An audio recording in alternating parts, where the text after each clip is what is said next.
right to be free from torture.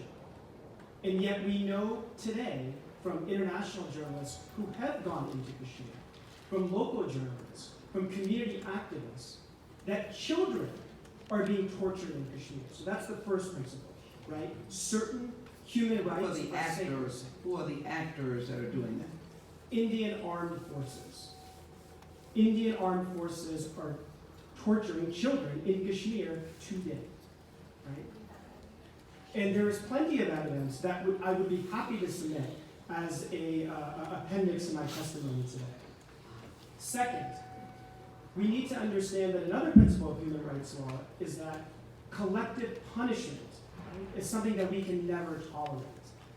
And so when you look at the communication blackout, right? When you look at something like the PSA, Public Safety Act, right?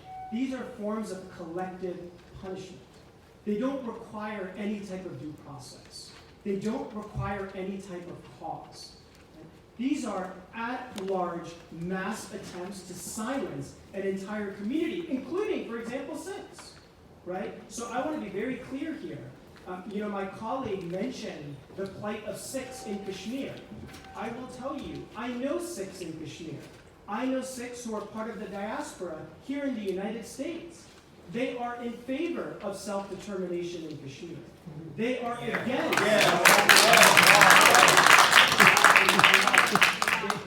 After the massacre of Chhattisgarh, after the massacre of Chhattisgarh. Madam, I will give you an opportunity, and I appreciate you wrap up. Sure, absolutely. I got the human rights. Yeah, so non-derogable, no collective punishment, and then finally, understanding that any imposition into civil and human rights must be necessary and proportionate, right? So I think there are a few core principles of human rights law that India has, in large scale, abandoned, and that's why we're in the situation we are today. Let me thank you, and Ms. Bashish. Thank you so very much. I was almost there. Thank you. Would you give us your path